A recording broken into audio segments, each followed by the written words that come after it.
अस्सलामुअलैकुम दोस्तों, उम्मीद है आप लोग खैर आफियत से होंगे।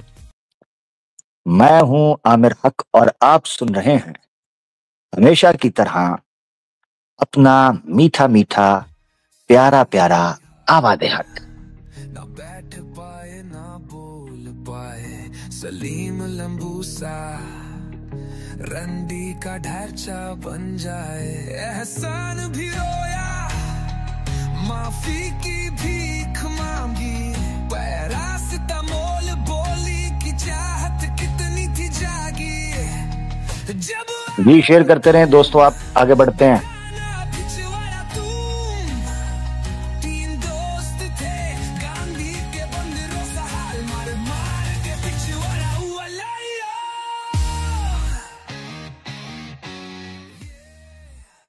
जी दोस्तों, मैं हूं आमिर हक और आप सुन रहे हैं हमेशा की तरह अपना मीठा मीठा तीखा तीखा आवाज़े हक। बड़ी माजरत, एक हफ्ते के गैप के बाद आपसे मिलने जा रहे हैं। वैसे तो मुख्तलिफ स्ट्रीम्स में आपके साथ पप्पी और जप्पी के साथ मुलाकात होती रही है इस पिछले पूरे हफ्ते के अंदर, मगर ऑब्वियसली माजरत चाहते हैं।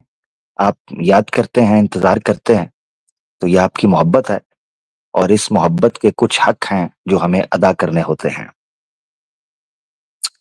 एक तो ये चीज, दूसरी चीज ये है कि आज का मौजू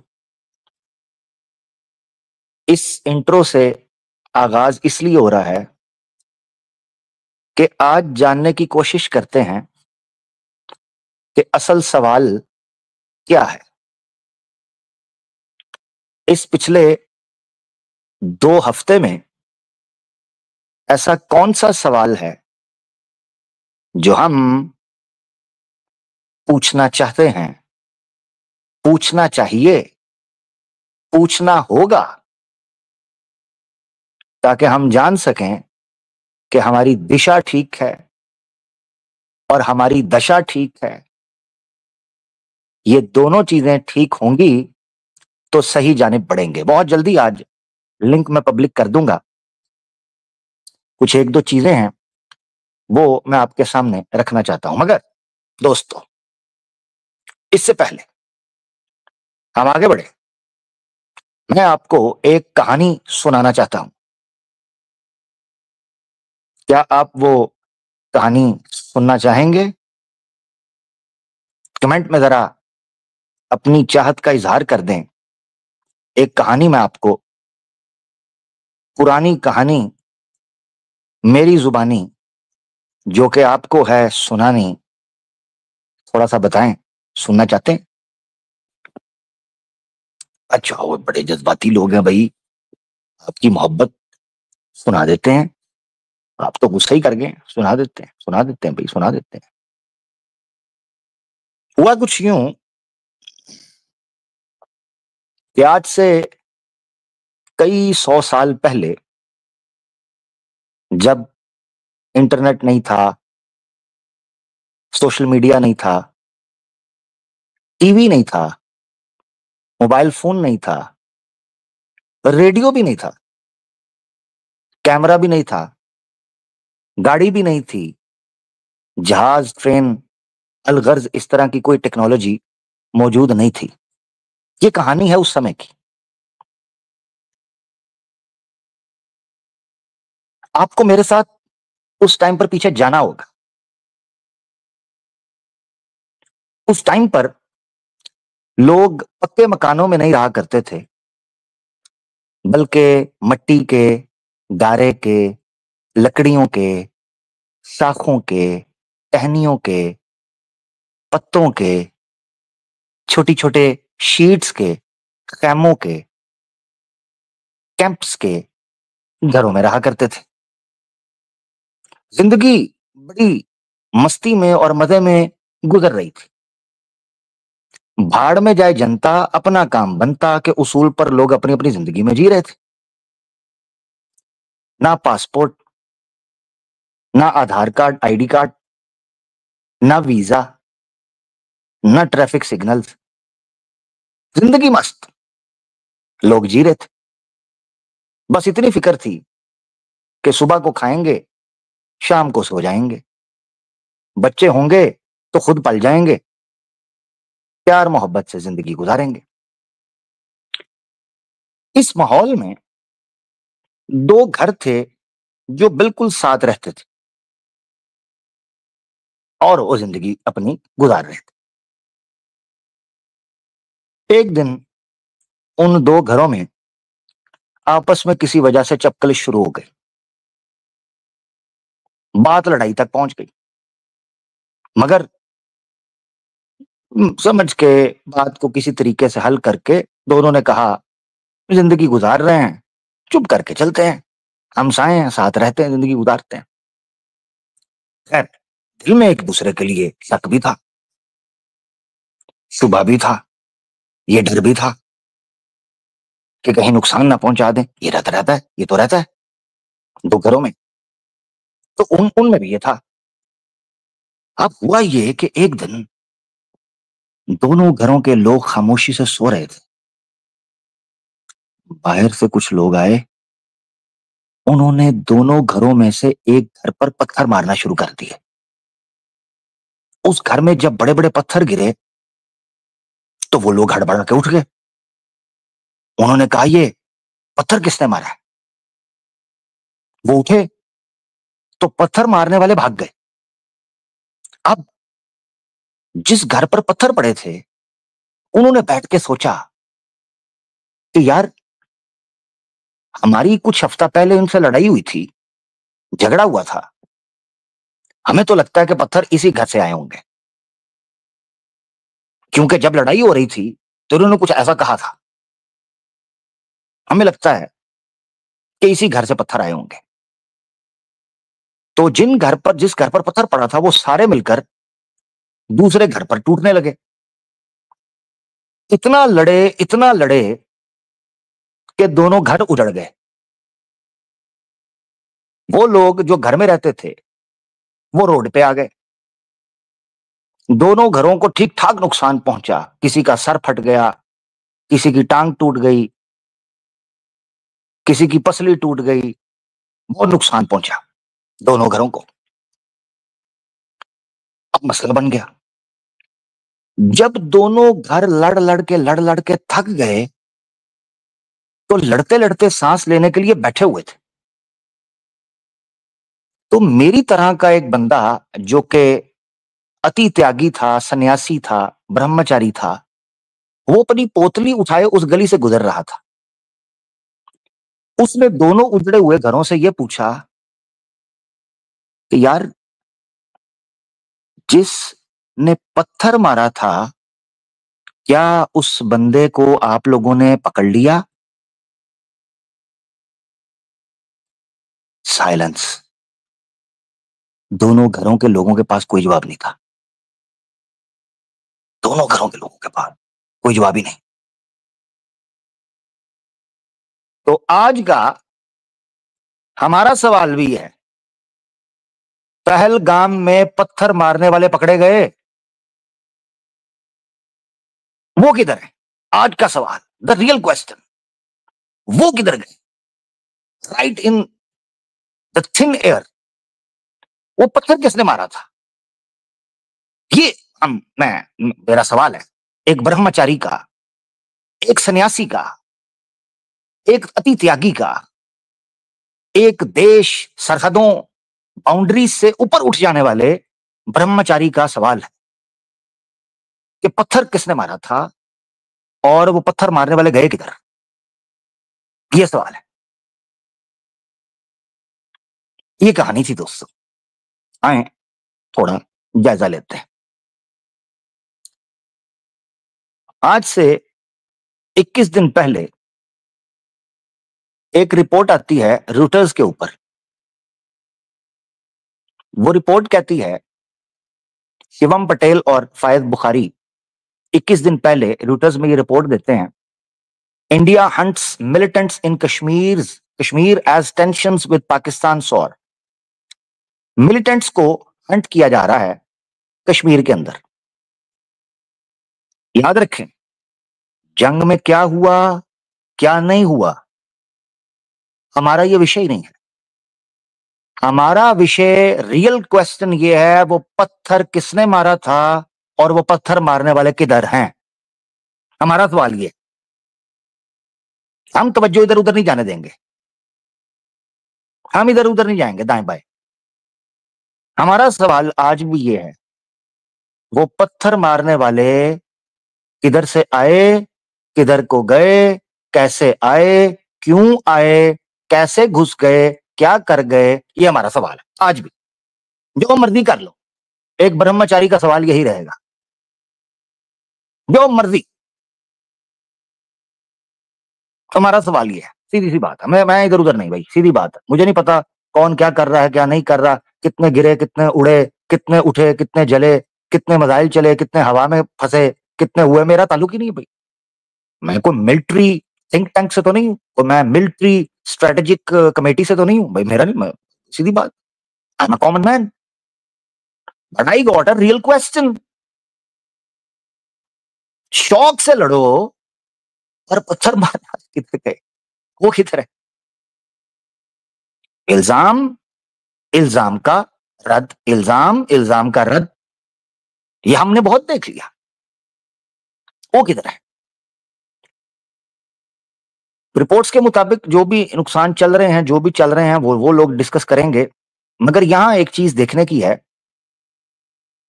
इंस्टेंट बुलडोजर जस्टिस 21 दिन पहले स्टार्ट हो गया उन एरियाज में जहां पर बीजेपी, हिंदू नेशनलिस्ट बीजेपी की हुकूमत है। उन्होंने फटाफट मुस्लिम्स के इलाकों के अंदर बुलडोजर जस्टिस के नाम से कैंपेन शुरू कर दी। अगेन सवाल ब्रह्मचारी का वही है, पत्थर मारने वाला किधर है, पत्थर मारने वाला किधर है। इस वो जस्टिस तब तक तो नहीं हो सकता। जस्टिस तो ये कहता है कि मुजरिम को सजा मिले, मुलजिम को नहीं। Not the suspects but the criminals, not the propaganda, not some minority community, but rather जो क्रिमिनल्स हैं वो। मुसलमानों के कई स्टेट्स में घरों पर, दुकानों पर, उनकी प्रॉपर्टी पर इलीगल का आरोप लगाकर हमला करने की कोशिश की गई। पत्थर किसने मारा, ये सवाल है। 21 दिन पहले की रिपोर्ट। आए चलते हैं, हो सकता है कोई अपडेट हुई हो सकता है, हो सकता है। ले जी, आपकी स्क्रीन के ऊपर अपडेट। 21 दिन पहले की सूरत हाल क्या थी, ये 28 अप्रैल, वो 26 अप्रैल थी। 28 अप्रैल बीबीसी की report, India hunts suspects days after deadly Kashmir attack. पत्थर किसने मारा था, ये हमारा सवाल है। मुझे तो यूं लग रहा है कि सनातनियों के साथ पता क्या हुआ है, हिंदुत्व के लोगों के साथ, जो मुझे फील हो रहा है। आपने कभी देखा है बच्चा चलते चलते टेबल से टकरा जाए तो माँ बाप बच्चे को चुप कराने के लिए टेबल को कहते हैं, इसको गंदा बच्चा, टेबल को ऐसे मार, तो बच्चा खुश हो जाता है। मुझे कहीं ये तो नहीं लग रहा कि पत्थर मारने वाले तो निकल गए हैं, तो कहीं टेबल को यूं यूं करके, मुस्लिम कम्युनिटी को यूं यूं करके खुशी दी जा रही है। मुस्लिम कम्युनिटी की लेग पुलिंग करके, करेक्टर असैसिनेशन करके, उनको हरास करके, बुली करके एक लाडले बच्चे को खुश किया जा रहा है।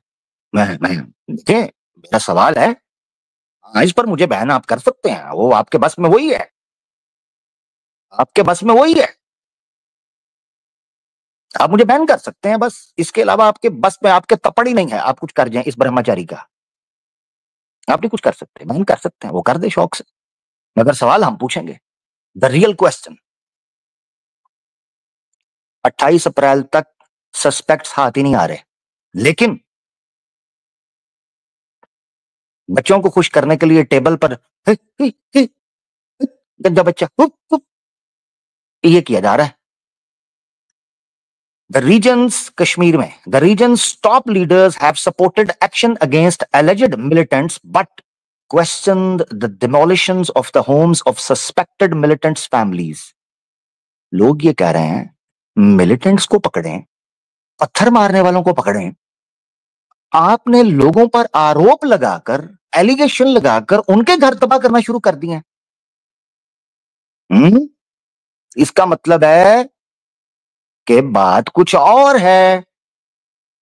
सज्जी दिखाकर मुस्लिम समाज को और हिंदू समाज को खबी मारी जा रही है।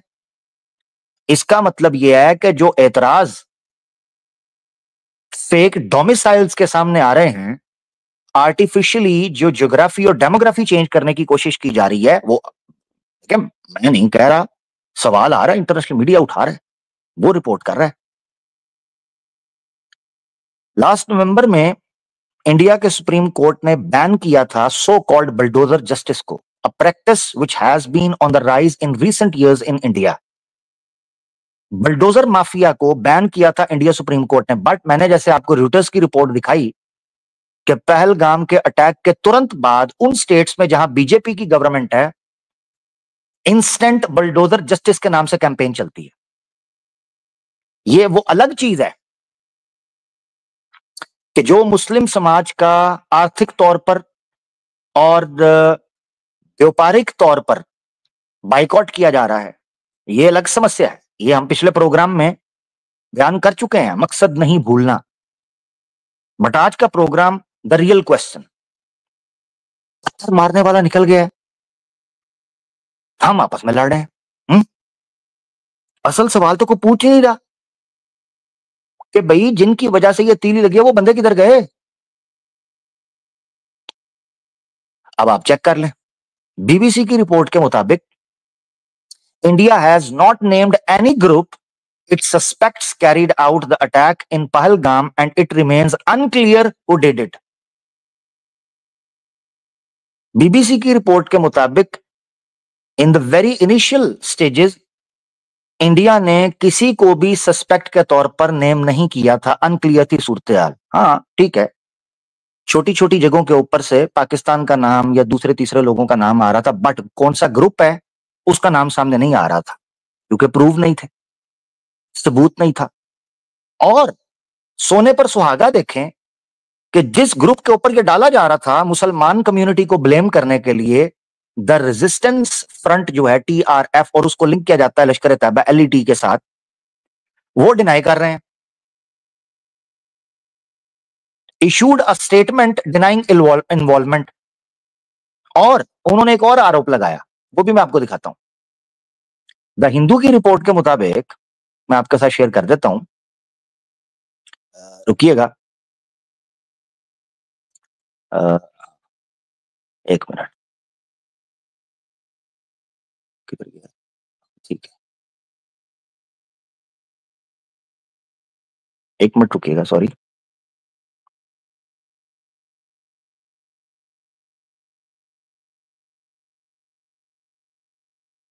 ये देखिए जी, हिंदूज की रिपोर्ट के मुताबिक TRF डिनाइज इन्वॉल्वमेंट। ठीक है जी, TRF जो है, एक मिनट रुकिएगा, किधर गया, आपकी स्क्रीन पर है, TRF denies involvement in Pahalgam attack. Hindu की रिपोर्ट के मुताबिक TRF जो है वो डिनाई कर रही है। अब सवाल ये उठता है, पत्थर मारने वाला कौन था, पत्थर मारने वाला कहां से आया, और पत्थर मारने वाला कैसे आया, और पत्थर मारने वाला कहां गया। TRF जो है द रेजिस्टेंस फ्रंट, जिसको LET के साथ लिंक किया जाता है, द हिंदू की रिपोर्ट के मुताबिक वो इसको डिनाई कर रहा है। बीबीसी के सोर्स के मुताबिक वो इसको डिनाई कर रहा है। अब मिसाल के तौर पे यूं समझें, मैं हो गया बदनाम, ठीक है जी, आमिर हक हो गया बदनाम।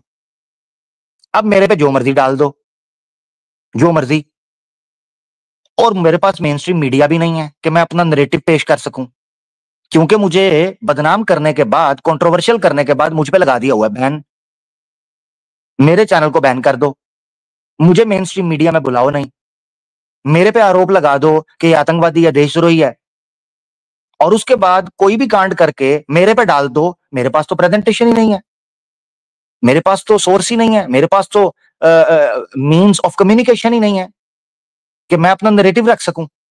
Whereas, ऐसी सूरत में टीआरएफ के जो हैंडल्स हैं एक्स के ऊपर, उन्होंने जो बात की है वो मैं आपके सामने, वो ये कहते हैं कि भाई हमारा इसके साथ कोई ताल्लुक नहीं है, एविडेंस दें, प्रूव करें कि हमारा इसके साथ कोई ताल्लुक है। अब उन्होंने यहां तक कहा कि फेक हमारे लोगोज, फेक हमारे फ्लैग्स, फेक हमारे जो है ना वो स्लोगन्स यूज करके हमारे खिलाफ, यानी एक जिसको आप कहते हैं कि पूरा ऑर्केस्ट्रेटेड और पूरा एक एडिक्टेड किस्म का और पूरा मास्टर्ड किस्म का किसी ने उनके खिलाफ ये चीज यूज किया। मैं नहीं कह रहा, रिपोर्ट्स कह रही हैं। इसीलिए द रियल क्वेश्चन इज, कहां से आए, कौन थे, कैसे आए और कहां चले गए, ये अभी तक हमें इस चीज का पता नहीं चल रहा। अब ये तो हो गई कोई 18-20 दिन पहले की बात। अब सवाल है अभी की अपडेट क्या है। ये आपकी स्क्रीन पर टाइम्स ऑफ इंडिया की रिपोर्ट है जी।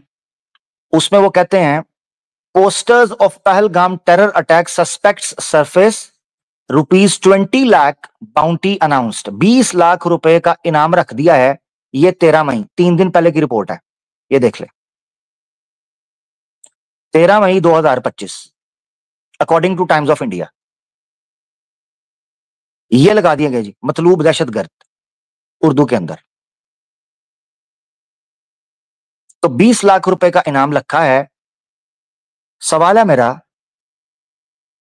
ये कहां से आए, क्या कैसे आए, क्या किया, क्यों किया और किधर गए। आपने जो कुछ करना है, जो कुछ कर सकते हैं, जो कुछ हो सकता है, हमें आप पे यकीन है।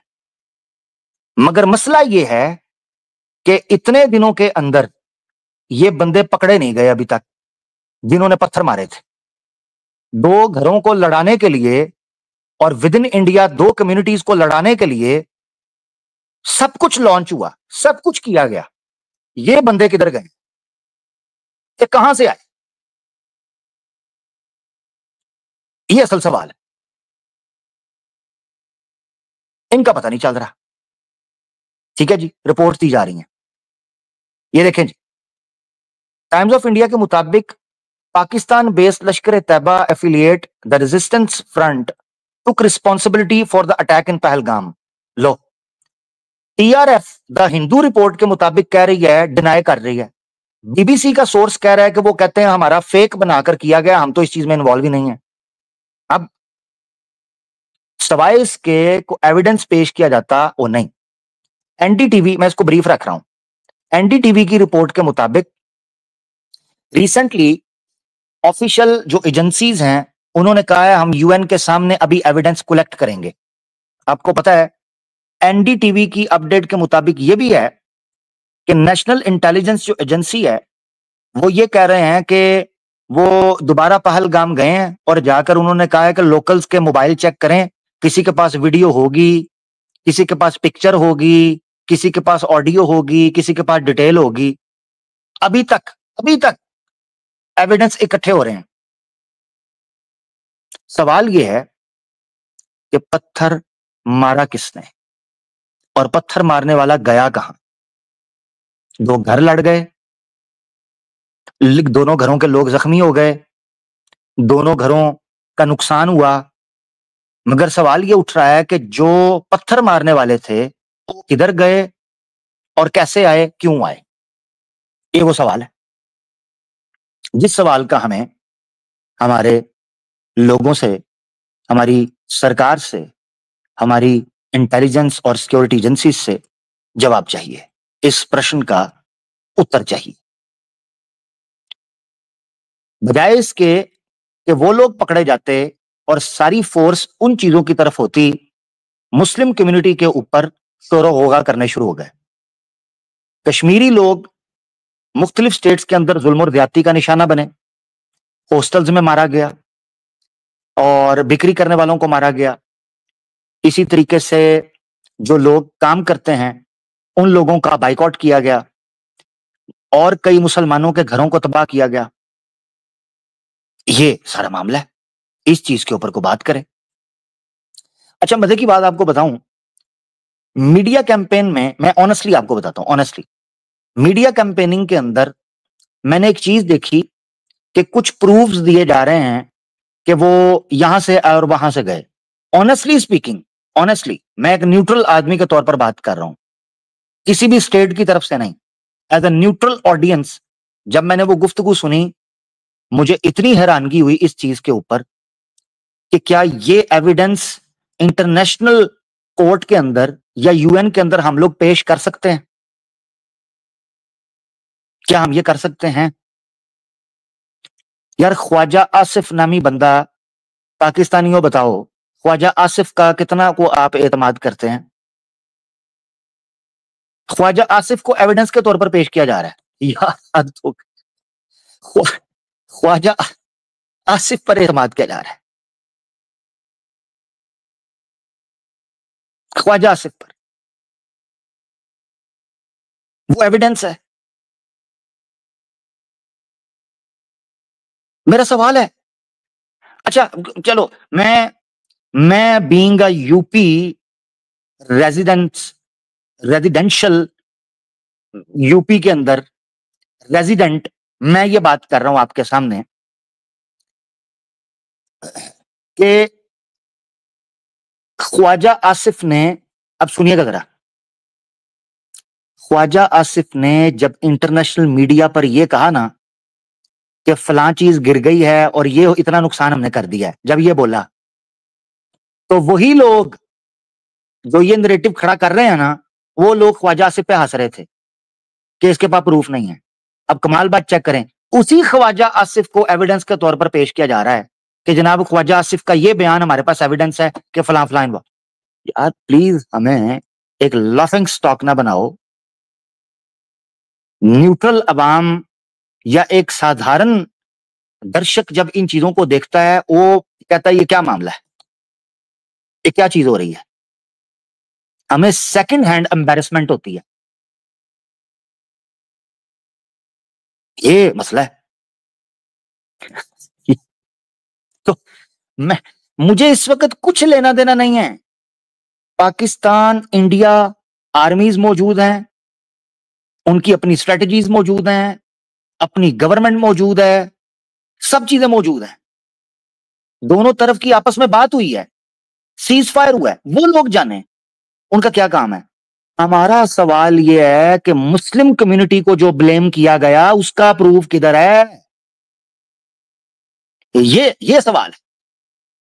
पहलगाम में लोग आए कहां से, कैसे घुस गए और किधर गए, ये है सवाल। और मुस्लिम्स का इसके साथ क्या लेना देना, हमें इसका प्रूफ चाहिए, सिंपल सी बात है। अब